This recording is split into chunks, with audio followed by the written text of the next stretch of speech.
You're watching Country Underground. It's Saturday and we are here at the Muster. I'm lucky enough to be with Chris and Rabbit, the Round Mountain Girls. Guys, how you going? Great. We're good. Yeah. Tired, voice gone, got a cold, but apart from that, fantastic. More crackling than the Christmas dinner. Crackling bit of Christmas apart from that, it's fantastic. Yeah. Oh, it's so worth it though, isn't it? It The is. Muster. It is, yeah. It's not actually that far for us, is it? It's one of our closer festivals, so only 4-hour drive, this one. Only. So, yeah, it's only up the road a bit, so yeah, no, it's cool.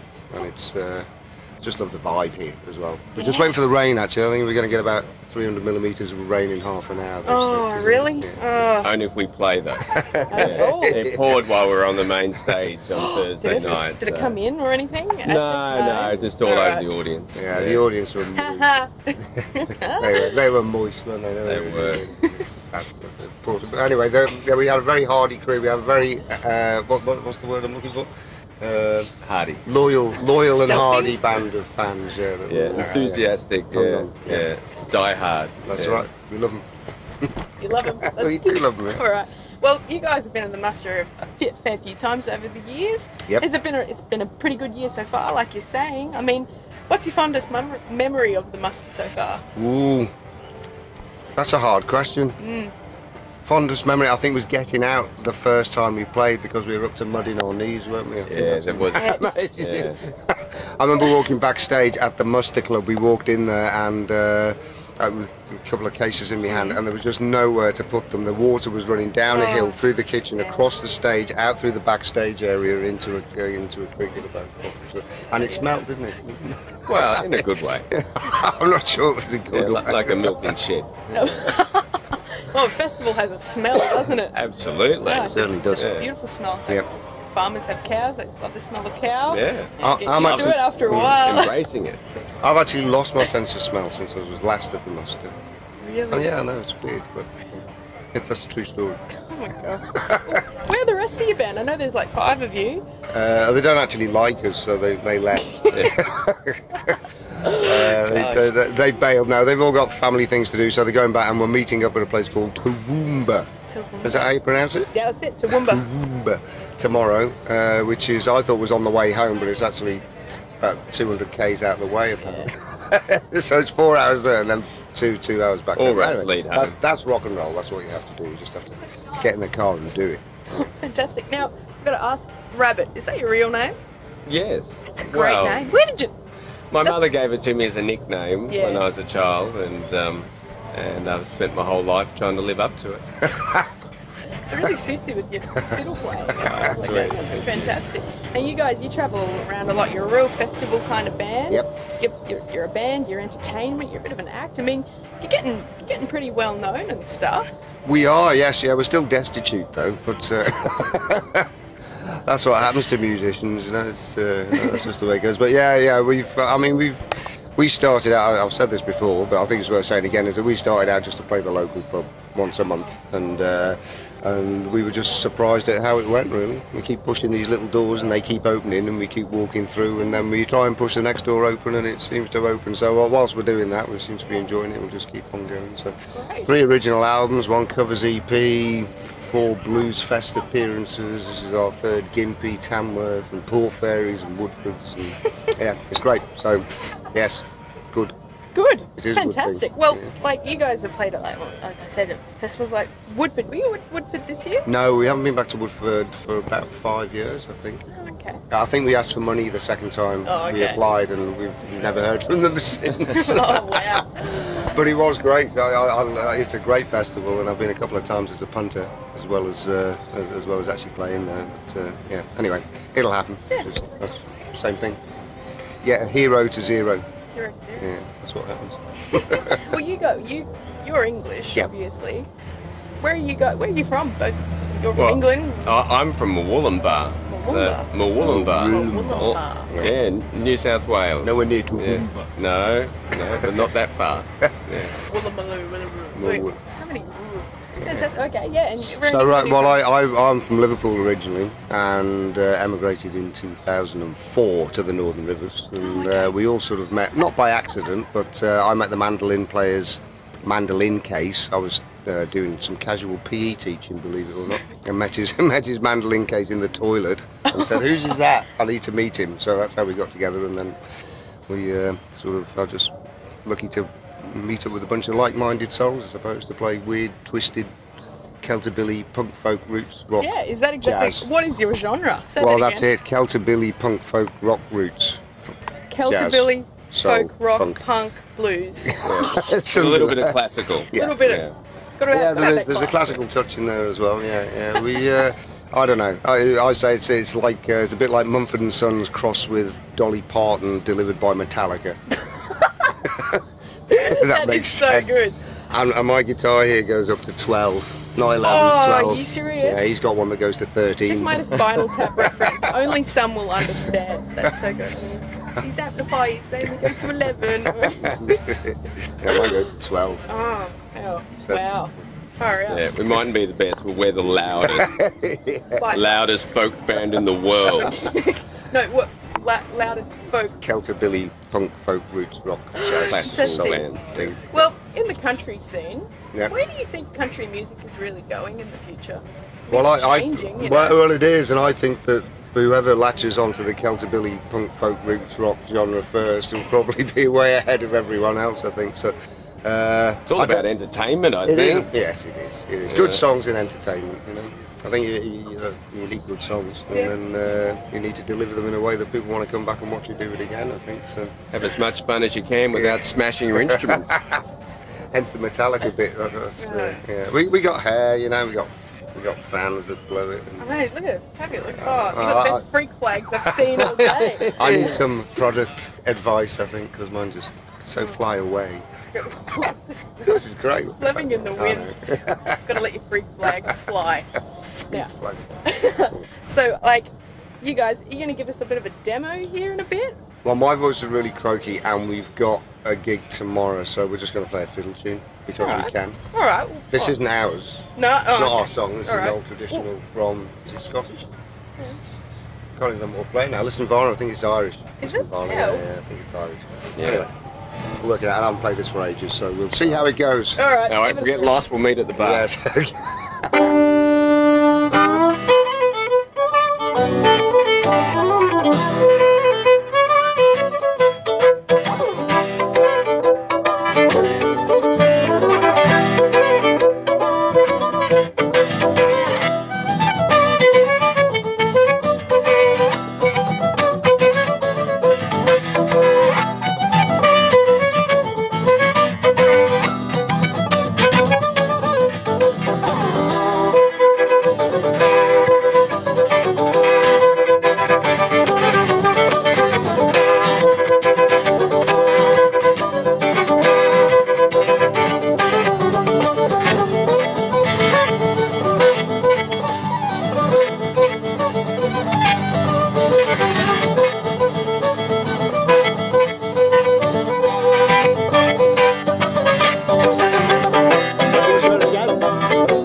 You guys do really perform at 12, don't you? I'd like the way you played it second time round so that I could remember how it went. That was good. I think I played it better second Facial time. expressions are so good. You're like so in there with it. You gotta be into it. Yeah. No You point. gotta live it, love it. Even that made my voice go husky, and I wasn't even doing anything. How often do you have to replace your bow? A lot. Not as often as he replaces his strings, actually. Yeah, really. You've had five string violin to the typical 4. Why?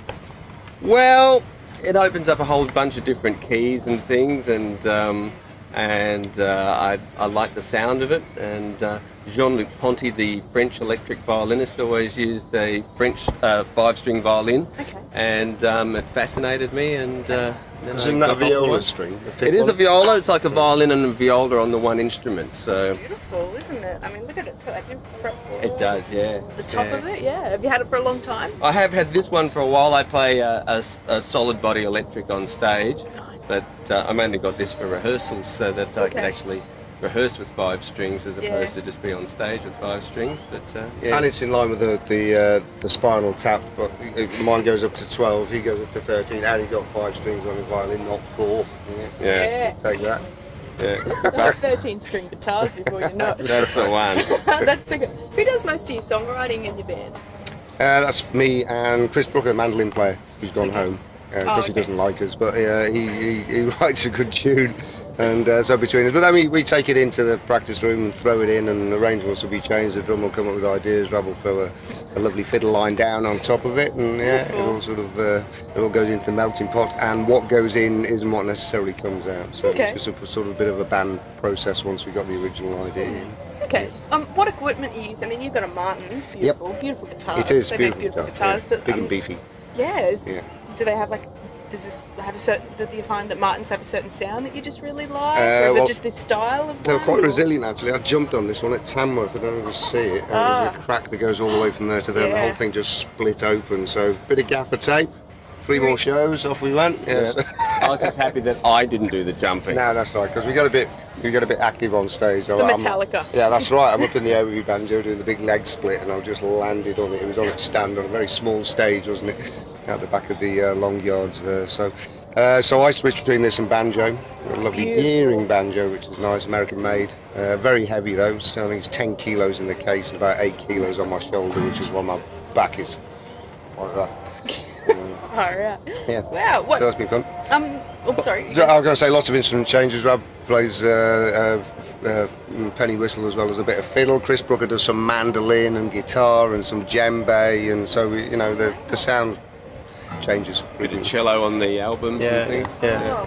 So you have a real variety. Suck it in there. Yeah, we can pull lots of things. I think that's part of the appeal of what we do as well. Is people don't quite know what to expect next, and there's so we have a sound, but it's sort of changes. And a bit of a news scoop: we are auditioning for a new drummer.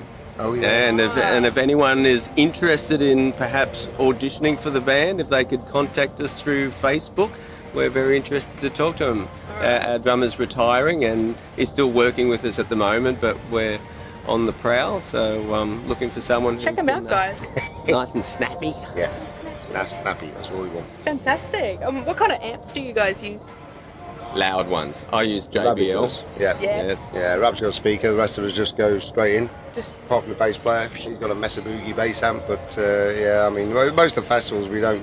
We just carry instruments. So. Yeah, I've got to take my own gear because the sound guys like to turn me down, so I just can't handle that. That's why you've got that 13. Absolutely. They'll go 9. You go. That's right. Watch me. I've been known to blow my gear up on stage, so. It happens. You guys sound like you have a lot of fun. Absolutely. It is, yeah. Stage is great. Do you prefer like performing for like a big crowd or like a more intimate? Like because you started out with pubs. Like you said, do you prefer playing for like a? Listen, smaller, they each have their own. There's something about playing to a big festival crowd. It's a real buzz. But then they seem a bit far away. They do seem a bit far away. I really enjoy playing right here. There's only like 1 million people watching, and it's small and intimate. It's great. 1 million people. 1 million. Obviously, I'm glad you didn't tell me that before. I hope so. I'd have been nervous. 1 million. I'm pretty happy if you've got 1 million views. Oh yeah, go country underground. Whoa. All right, guys. Well, thank you so much for coming on the show. It's really cool. It's starting to feel like home now, isn't it? I think this is our third one we've done for you guys. Yeah. So that's great. Really? Fantastic. Yeah, I've checked out a couple more on the stuff. Yeah, knew it at all. Fantastic. I hope I can see you guys again, which I will. No problem. When are you guys playing again? Sunday. Sunday. Toowoomba. That's right. So I mean, we're not. We're done now. Yeah, that's why they've all gone home. Yeah. And then we got show on the way home. We got a very busy September, mainly on the north coast. Actually, a bit of Gold Coast and the north coast where we're from. Beach Hotel at Byron Bay. Oh yeah. It's one of my favourite venues in the universe. It's just don't know what those Brazilian ladies are shouting at me, but I like it. And where else? Brunswick Heads Hotel, which is on the north coast as well. Might be playing Airlie Beach Festival. There's a bit of a whisper going on there. So a couple in Brisbane, and so busy. Yeah, very new busy album September, on the way. A Willenbar Country Roots Festival in October nice the 4th. and local for us. That's really local festival. And a new single coming out with Her Ladyship, the Felicity Urquhart, Heartness. Felicity Urquhart. Sounds like circuit. Yeah, that's how we have to remember it. How to pronounce. We've almost done a romantic duet together, which is good for her. Yeah, I mean, she needs a bit of profile lifting by attaching her name to us. So thank God they've got you guys. Yeah. So I think she said yes just so we could make her look more beautiful. She must have heard about the Round Mountain Girls story. I mean, isn't that legend? She's got a T-shirt. She has got the T-shirt. We did a session for the ABC at her house one time on the Central Coast, and we made sure she wore a T-shirt. So, good girl, Round Mountain Girls T-shirt. Good addition to anyone's wardrobe. Always. Yep. Well, thanks guys so much thanks for having us again. So good to meet you. That was great. Rabbit, Chris, guys, check them out anytime, or you can check out this video at countryunderground.com. Thanks again. We'll catch you next time. Thank you.